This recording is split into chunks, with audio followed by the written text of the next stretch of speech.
Welcome to Israel. Why is the Middle East important? We Christians are the Notzrim, according to most Jews today. We are the watchers on the wall. Our purpose as members of the Commonwealth of Israel is to serve and protect God's people. After the formation of the world, God enacted a plan, and that plan began in the Middle East at the Tigris and Euphrates rivers. And that plan concludes in that same place. The context of the entirety of God's plan begins and completes in and with Israel. There is no denying that, nor refuting it if you are a Jew or a Christian, and the anthropological evidence verifies it. For the purposes of this podcast, Israel is both a nation and a people. Well, Neil, we just finished an episode on the shofar, and I thought that went really well, and you really blew it. I mean, you blasted it. It was great. Well, thanks for that, Jeff. I appreciate that. Yeah. It's important that we recognize, as we said, the sound of the shofar. Exactly. So today, folks, we're going to talk about we're going to lead in with the Prayer Shawl, talk about the Prayer Shawl with some really interesting things to know about that. But then that's going to lead us to a discussion about the Talit, and then the Tzitzit, which is the hem of the garment of a Jew, and so that's what we're going to be discussing today. And Neil, let's kick it off with this this revelation that I got from you about the Prayer Shawl. Just a general observation that you gave me. You said that the Prayer Shawl is the prayer closet, and I went, prayer closet? How can it be a prayer closet? And then you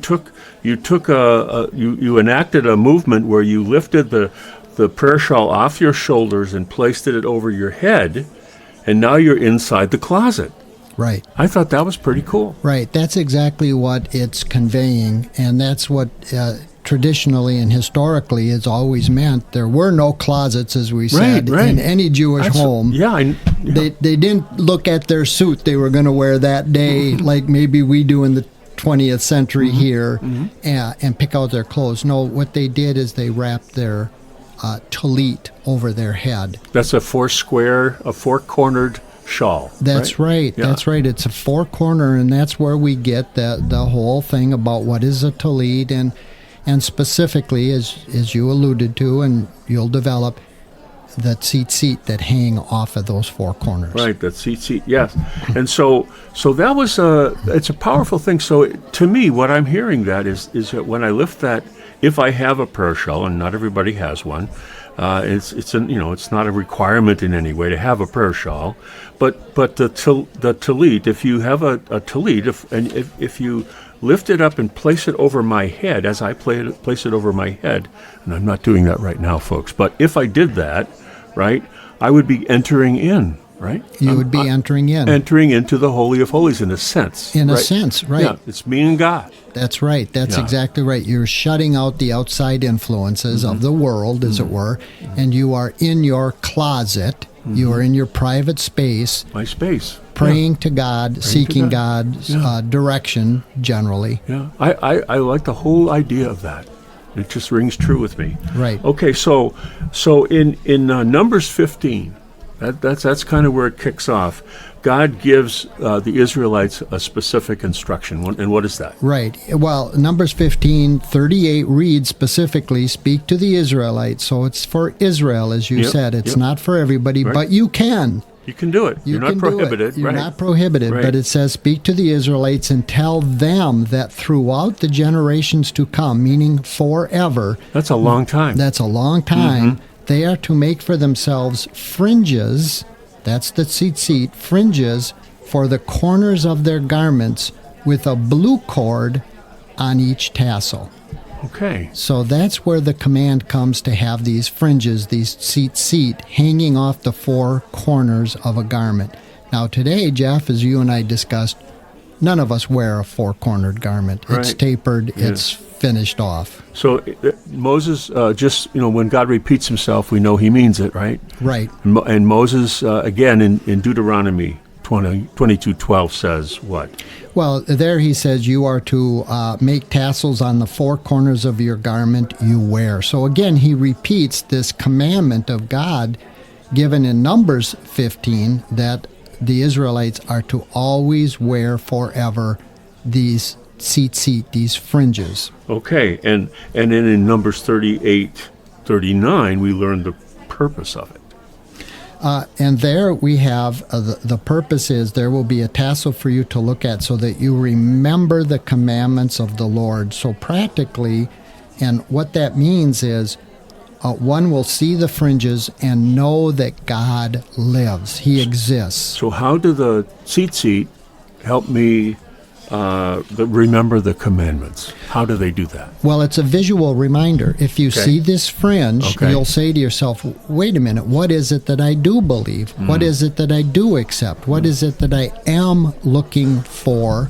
And for us who are grafted into the covenant and the promises of Israel, we're looking for all kinds of things, one of which, and the main thing, is the Messiah. We are looking for the Messiah. Amen. And he embodied and encompassed all of the commandments contained in the first covenant, if you will, all of the commandments of God. And how does the tzitzit remind me of that? Well, the tzitzit is a visual reminder. Of and let's what? face it. But isn't there a way it's constructed that's supposed to? Well, there's a way it's constructed, for sure. There's a way it's tied, and there are knots, and so on. It equals the number 613, which the rabbis have said there are 613 specific commands of God in the Tanakh, or the Torah. In the Torah. Now, the important thing, though, for us believers is whether there are 614 or 620 or 600,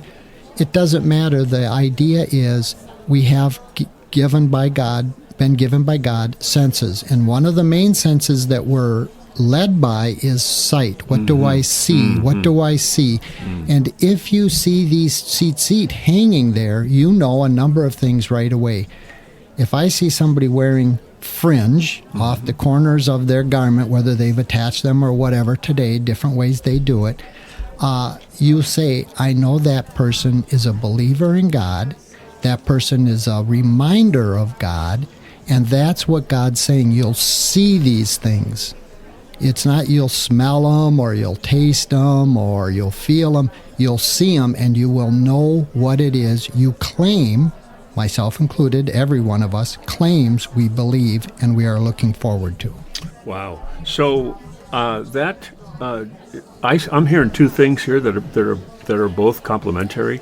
The one is that by wearing a garment with the tassels and the knots, with the knots representing the Torah, it's a remembrance for me. It says, right? It says that I am worshiping a living God, and He has given me 600 and so many commandments, and I'm to follow those out of respect and love for God, because Jesus said, if you follow my commandments, that's how you love me, right? Right. So that's that. But the other side of the coin is that other people will look at this garment and also say, well, there goes a believer. Right. That's exactly right. So it's a two-way message. You can't miss somebody who wears tzitzit. And again, we got to be careful because we're not telling people to run out and buy a tzitzit of any type. But if you want to, and you feel you should, you can. Sure, absolutely. There's no prohibition that you cannot wear it. No prohibition. That's exactly right. Okay, so in Malachi 4, right? There's a verse that and this got into the four-cornered garment that and the prayer shawl that kind of it blew me away. The Son of Righteousness, it says, will rise with healing in its wings. Right. And the Son of Righteousness can also be translated Son of Vindication. So it's S-U-N in the verse, right, and S-O-N in some translations, the Son of Vindication. Correct. Okay, so talk about that for me. That's interesting. Well, this is again the wings. That's the part that. Yes, indeed. I mean, because the Son, S-U-N, of righteousness will rise with healing in its wings or in His wings. It can be translated either way. Mm-hmm. Either way is correct. Yeah. Excuse me. What? What is that? Well, that is a very specific hint of a messianic reality and the power of the tzitzit, of the fringe. So what that means is the Son of Righteousness, which again, this whole chapter of Malachi is speaking of that day, our day, the great and dreadful day of the Lord. Oh, wow. And it's speaking of the Son of Righteousness. Who else could that be but Jesus? He's the only one righteous. He is the bright sun for all kinds of reasons. The light of the world. The light of the world. I am the light and the, what is the other thing he says in John? I am the way and the light. The way and the light, and all kinds of associations he made with light, the father of lights and so on. But also this burning idea, the idea of the sun burns, it can destroy everything just as well. And this is what we're told about told will happen in the New Testament, that Son of Righteousness, this burning of chaff, if you will, of the evil, of destroying the evil. He will, in the book of Revelation, be the light of the whole world. There won't be any need for a sun anymore. That's what it says. The glory of God will fill the temple. So this idea of the Son, S-U-N, of righteousness will rise with healing in his wings is very much a hint. It's talking about a messianic expectation. And to your question when you asked, what does it mean, healing in its wings? Wings, Wings specifically... the word is kanaf, and kanaf means wings. It means wings. Okay. It also means corners. So the Messiah will rise with healing in the corners of his garment, which is exactly what we read about in the Torah when God said, tell the Israelites they will put these fringes, these tzitzit, on the corners of their garment. And there'll be healing in those wings. And we know there's healing. Four corners. And that's going to take me right away to the woman with the issue of blood. There's just no escaping it. It's probably one of the most famous stories in all of the Bible. So Jesus is walking through that town, and she somehow gets an idea or a message from God or some kind of prompting that says, if I can just touch the hem of his garment, I will be healed. Right. And so these messianic hints, this messianic idea was not lost on these first century Jewish believers. They understood that these promises of God contained within the tzitzit, the wrappings and the numbers and so on, the 613 laws, they say. Most of them pertain, of course, to being in Israel and pertain to the priesthood. Very, very, very few pertain to anybody else. So before you say, wow, I've got to watch 613 specific laws, that's not the case. As one person said, and I loved his quip, he said, I have to obey more laws driving to work in the morning than I have to obey in the 613 commandments of God. That is true. Yeah. It's absolutely true. Yeah. We have thousands and thousands and thousands of laws. Right. First and foremost is the speed limit. That's a law. If you break it, you're going to get arrested. Yeah, exactly. So, nonetheless... I saw somebody on the way over here, by the way, having an appointment with a policeman in that regard. Oh, yeah. Yeah. But anyway, so here's something that I want to pause us. The entirety of the law is on the four corners of the garment. The entirety of the law. Each corner represents a percentage of the law, but it's altogether 613. Right? Every corner is wrapped up in. So as a Christian, I might say to myself, as a Christian listening right now, I might say to myself, well, I don't follow the law. The law has been made obsolete. It says so. Paul said it was obsolete, but obsolete doesn't mean not in force. It just means that it was fulfilled. It's the reason it's obsolete is because it was fulfilled in Jesus. Fulfilled means fully in force. It's fully in force. And Jesus said there's two laws that complete the 613. You shall love the Lord your God with all your hearts, with all your soul, with all your mind, with all your strength, and you shall love your neighbor as you love yourself. So if I'm wearing a four-cornered garment with tzitzit on all four corners, I'm living that. Right. Those two. I'm also living those two. Right. So it's easily for a Christian or for a Jew. Right. It doesn't matter. Right. It's either way, it's the law. Right. And we don't want to get off on a tangent, but it's a good that you pointed it out, I think, and that is Jesus didn't say anything, what I always try to point out. Wait for me to die, and then you'll realize it's all for naught. There was no reason that we gave these commandments. No, he said, when asked, what is the most important? He said, love the Lord your God with all your heart and all your mind, as if anybody could really do that. Right. And then he said, the second is like it. Love your neighbor as yourself. Well, again, no, none of us can do that. How can you do that? And it begs all kinds of questions. Who's my neighbor? How far out does it go? Where? It's eternal. It doesn't end. But the fact is, Jesus did not say, don't worry about it, no big deal, you'll understand someday. He said, first, follow this law. Second, this law is just like it. And it was a commandment of God. And in these two laws, in these two is all the law and the prophets. Right. He said. Right. Yeah, that's it. That's a New Testament principle that if you love God, right, a great many things will be forgiven you because of your love. In other words, love trumps everything. I'm concerned about a person that's my neighbor. I'm concerned about God. I'm concerned, and that trumps everything else. Even sacrificial system and the laws that God said is good. It's good. But that loving thing, it hides, as it were, the idea of a multitude of sins. And that's a New Testament concept. I have love for the brethren. I have love for all kinds of people, different people. And that is the main takeaway from that story. But back to your question now, when you said about the woman with the issue of blood, that's very important because she understood this whole messianic ramification and symbolism of bound up within these fringes is healing.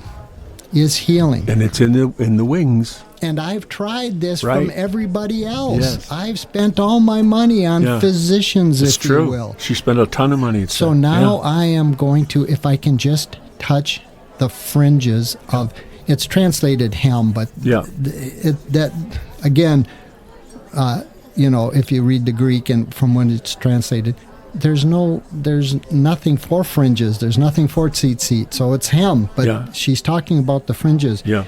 And what's important there is Jesus said, who touched me? Yeah, me. Not who's pulling on me, who's yanking on me. Who touched me? Who touched me? He totally identified and wrapped himself up in these 613, or whatever the appropriate number is, commands of God that he was them. He is them. Fulfillment of it. He is them. Yes. And he said, who touched me? He never said who's yanking on me, who's grabbing the hem of my... Who tugged on my clothing? Of my jeans, my Levi's, right? Who pushed me?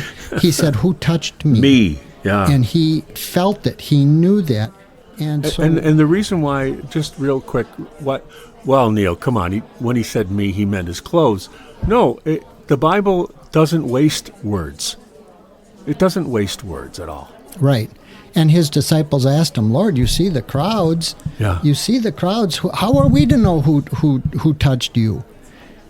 They all touched you, but he was speaking specifically. Yes. There's somebody, yes. And this is where we get the woman with the issue of blood, and yes. it's contained in Scripture for posterity forever. What this woman did, she went out and said, if I can touch his tzitzit. Right. So a couple of things there. One, she understood what it meant, or hoped. She had hope. And two, Jesus was wearing tzitzit. Yes, he was. He wasn't just saying, I'm going to just do my own thing. I'm going to wear a blue blazer with a red tie, and I'm going to go on... you mean he wasn't a nonconformist radical, Neil? Right, he was not. He was very much a conformist. Right. And followed the law daily, followed...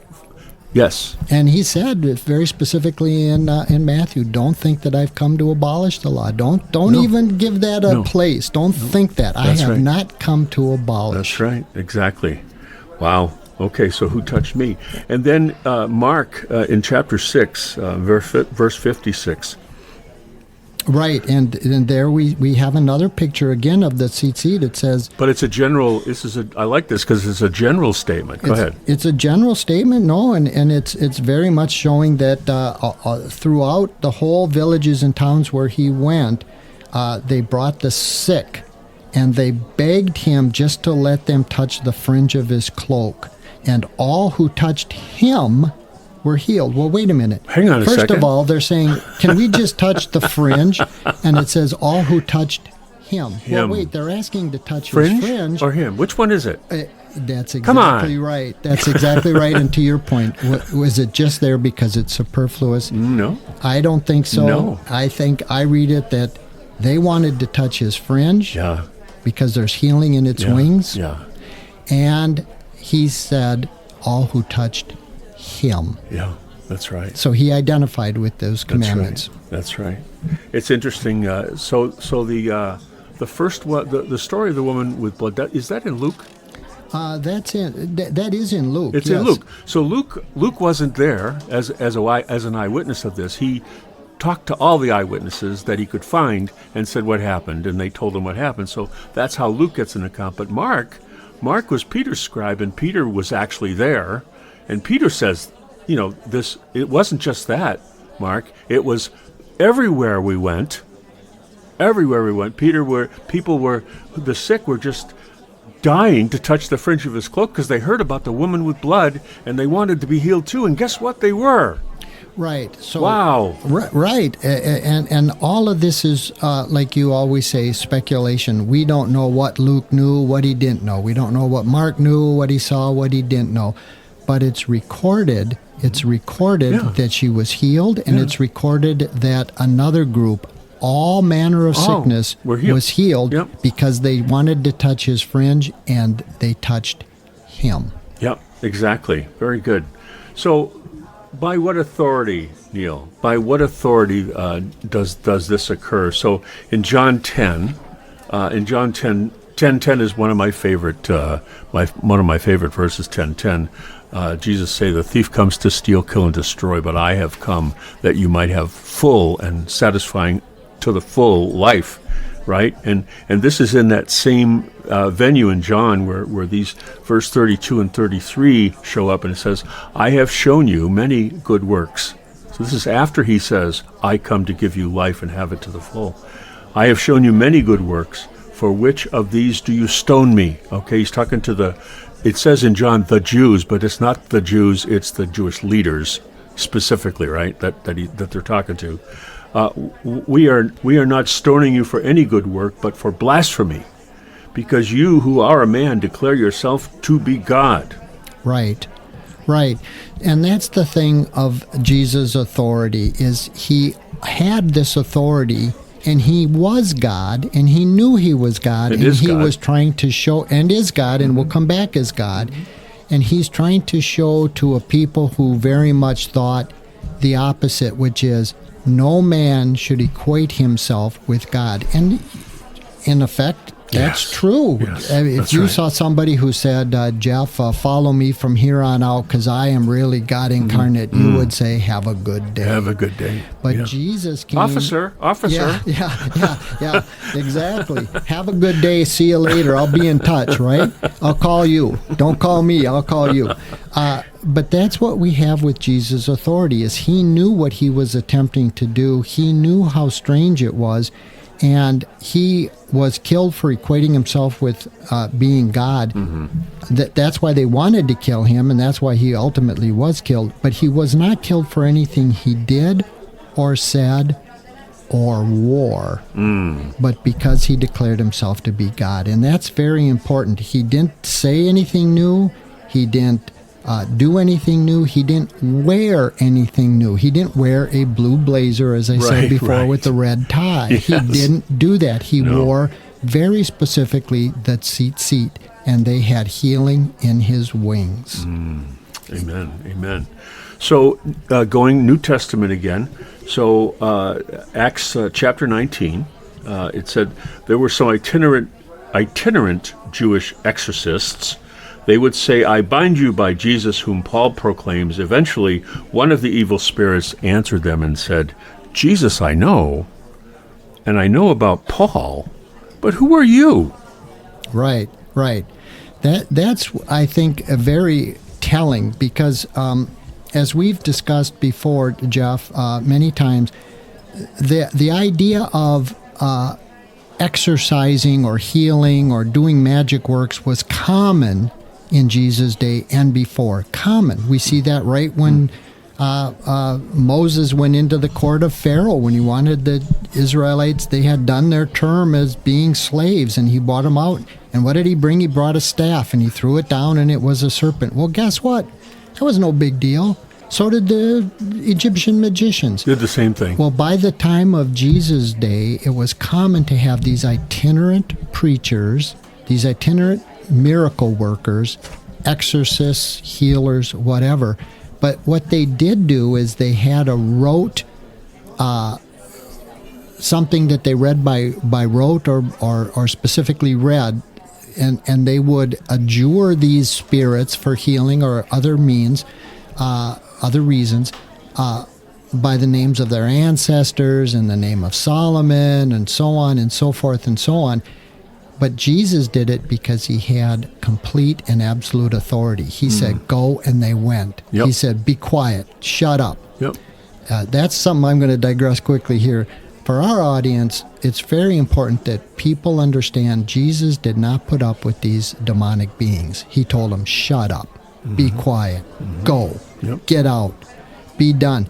And it says at some places they even knew he was coming before he got there. They could tell in the spirit realm, however that works, he's coming, and they dummied up. They did not speak back. We have no recording that they said, hey, who do you think you are? Unlike this person who was just saying, I adjure you in the name of Jesus that Paul talks about. So he didn't really know Jesus. He was out of his league, as it were, but he was doing what was common in that day. He was following the rote script of a holy man, and he was doing something in his name, whereas Jesus always said, I do it in my name, in my authority, because of who I am. And that's what separated Jesus and what separated people who heard and saw him. They were astounded that he says it and he does these things with authority. So, Neil, it's very powerful to me, the equation, when you say, who touched me? Jesus said, who touched me? And they really touched his cloak, and the corners of his cloak, and the corners of his cloak had the 613 laws. It was resemblance of the entire Torah, right? And Jesus equated himself with that. Right. He equated himself with the Torah, and the Torah was given by God. So, ergo, right? He's God. He is right? God. He's God. So he's revealing it little by little by little throughout the course of the Gospels. He's revealing it without proclaiming it, which is what you started off by saying. If somebody walks up to you and says, I'm God, it's, officer, right. Come over here, please. Right. But he didn't do it that way.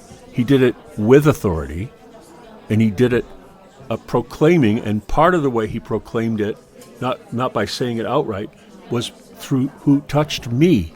As an example, who touched me, which is saying, you've just touched God. Right, exactly correct. And many people proclaimed him as Messiah. He didn't have to say, I am Messiah. He did eventually on his death say, what you say is correct to the high priest. Yeah.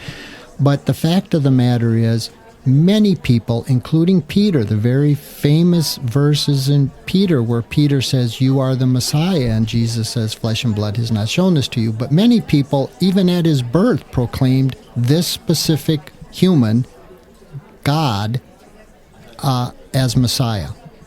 So Peter was not the first. Many people had, and Jesus didn't need to, but he eventually did. He didn't go around saying, I am God, I'm Messiah, I'm here. But his works, and he even asked them. And I and the Father are one isn't a direct statement. It's, correct. You have to infer from it. But then when Jesus in Matthew 28, he's getting ready to leave, and he says, all authority in heaven and on earth has been given to me. All authority has been given to me. The key word there is has been given. So has been given is a perfect tense, which means it happened before he said it. Right. And it's continuing to be true. Right. And that's, so he's making a very, very clear statement in very few words. That is correct. Yeah. Has been given to me means it was already given before. Everybody who ever heard Jesus was stunned by his authority. Yep. Even the demons obey him. And when he gave his disciples the power, it says he gave it to them, whatever that means, he gave them the power. Yep. They came back and said, holy cow, even the demons obey us. Yeah.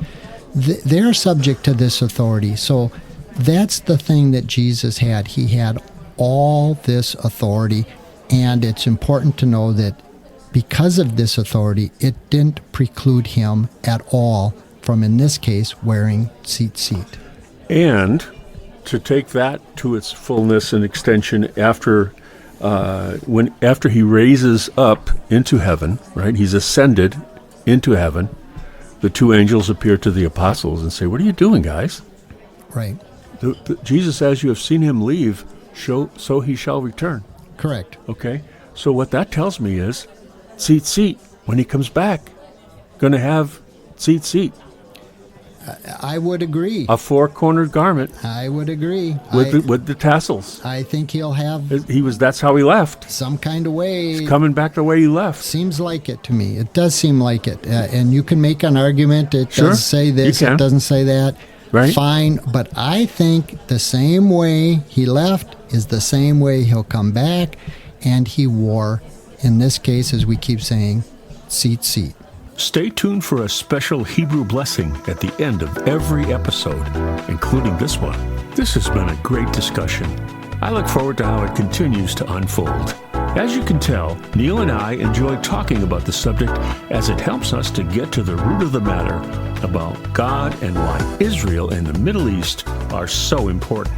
Thank you for listening to this podcast, and we would love to hear from you. Visit us at our home at podbean.com.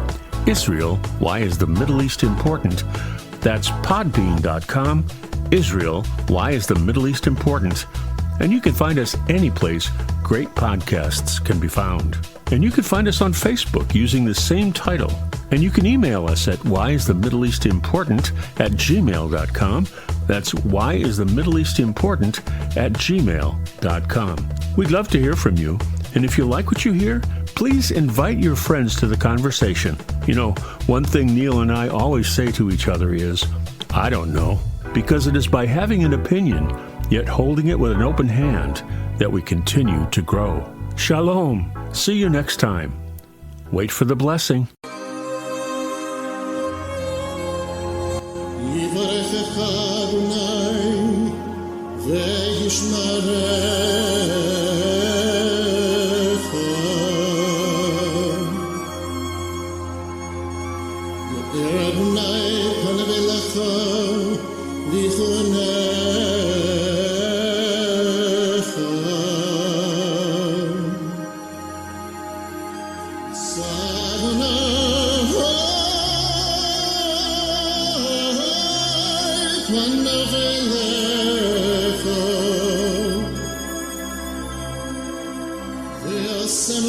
Lecha